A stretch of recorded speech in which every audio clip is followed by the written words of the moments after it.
Nah, selanjutnya jika memang sudah menetas ya, menetas. Biasanya kalau misalkan darah ya, kalau darah itu pertama dia menetas, itu juga kadang ada kendala. Kadang terjadi kematian pada anaknya gitu karena mungkin belum kuat ya si indung telurnya, atau bahasa apalah saya juga gak paham ya dalam bahasanya. Jadi dia gak terlalu kuat. Kadang kalau misalkan penetasan pertama itu gagal ya, kadang terjadi kematian, jarang mulus. Kalau misalkan kedua itu biasanya bagus, ketiga dan selanjutnya bisa. Nah, kendalanya kalau sudah terjadi misalkan bertelurnya menetas, anaknya lahir, itu kadang-kadang tidak terdengar di dalam box kandang itu, dalam sangkar itu tidak terdengar. Misalkan ada suara burung kayak cit cit, itu kadang-kadang nggak kedengeran itu kan. Itu makanya dengan tekniknya bagaimana, kita ya harus sering kasih jangkrik lah sama ulat itu kan, agar tahu kalau misalkan dimasukkan ulat atau jangkrik, dia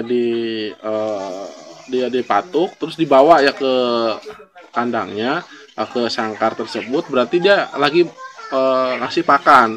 Nah kalau misalkan tidak dimakan, berarti itu belum terjadi memakan untuk ke anaknya gitu kan, dia masih dimakan sendiri, berarti itu tidak ada anaknya gitu. Karena sifat burung itu kalau misalkan ada anaknya dimakan gitu, walaupun ya kadang-kadang dimakan dulu sama dia gitu, sudah dia agak satu kali dua kali tiga dimakan, barulah dikasih ke anaknya gitu kan. Kalau misalkan ya jantannya lebih rakus ya kadang-kadang habis si pakan itu sama jantannya gitu. Tapi kalau jantannya yang apa ya, tipenya lebih sayang ke anaknya gitu kan, nah dia langsung dikasih ya, bergantian dengan eh, induk betina ya. Kadang-kadang juga ada yang si jantannya itu malah dia ngabisin, dihabisin sama dia gitu kan. Betinanya mau dimakan, mau dikasih gak boleh, dikejar-kejar. Ada juga ya sifatnya seperti itu. Nah, kalau misalkan terjadi terlambatnya memasukkan pakan karena memang kesibukan atau tidak tahu, maka terjadi apa? Ya, terjadilah kematian. Nah, makanya ya harus disediakan misalkan wadah baskom, lalu dimasukkan jangkrik atau ulat ya kan. Nah, kalau misalkan masih kecil, itu agak kesulitan, paling dikasih dengan ulat Hongkong ya, karena memang mulut uh, jalak ini besar, jadi ya cocok ya pakai ulat kandang. Kalau misalkan pertama ya, hari pertama hari kedua itu bisa dicampur ulat kandang sama ulat ini ya, ulat Hongkong.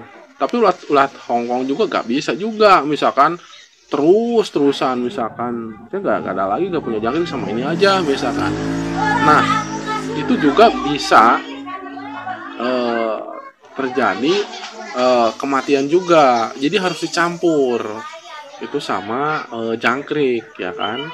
Atau yang bagusnya itu adalah belalang dari persawahan, itu harus dicampur. Kalau usia dari 1 hari sampai 8 hari itu masih bisa sama ulat. Tapi kalau misalkan ini dicampur sama jangkrik, dicampur itu bisa. Ya lebih baik misalkan kalau misalkan mau dicampur juga bisa. Kalau hari pertama kedua itu jangkrik itu agak sulit ya. Tinggal masukkan aja ulat atau ulat kandang semula tongkong, masukkan, udah 1, 2, 3 hari atau 4 hari, lalu dicampur. Ada dua varian antara ulat Hongkong sama jangkrik, campur aja, simpan, nanti dia ambilin sendiri ya. Ya terus mas, kalau itu kan modal lagi, beli lagi ya, iya beli lagi itu kan. Jangkrik ya satu karung, kalau misalkan 1 kilo juga udah berapa gitu kan, karena kan harganya berubah-ubah gitu kak. misalkan terus-terusan harganya misalkan sekian itu kan, kadang-kadang ada kenaikannya, ada minimal kenaikan 5.000, 10.000 dari per karung itu. Terus ulah tongkongnya seperti apa, misalkan harus beli, misalkan mas beli 10.000 kok habis 2 hari, misalkan ya iya memang betul itu kan, sama saya juga seperti itu. Maka biayanya apa ya, gak dianggap remeh lah gitu kan.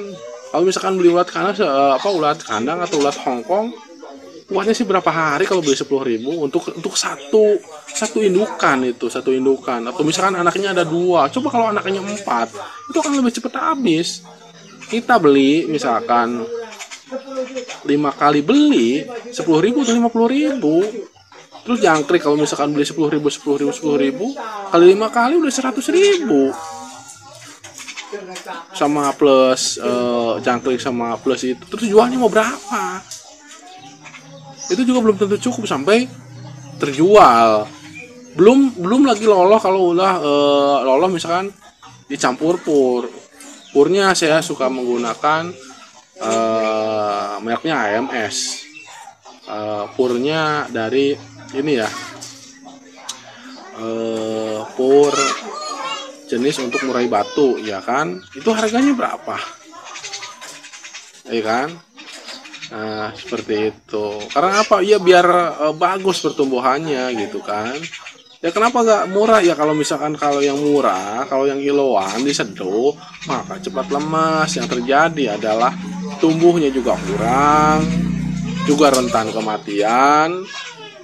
Ini nggak bisa seenaknya gitu kan. Ya kalau sudah masuk agak mau lepas ya, masuk agak besar, udah nangkring posisinya, itu bisa pakai pur yang biasa kiloan ya, dicampur sama air. Itu pun tetap sama, harus dikasih jangkrik sama ulat juga setiap harinya. Itu ya kendalanya seperti itu. Saya akan bahas dulu dari anak ya kan, pembahasan dulu dari anak.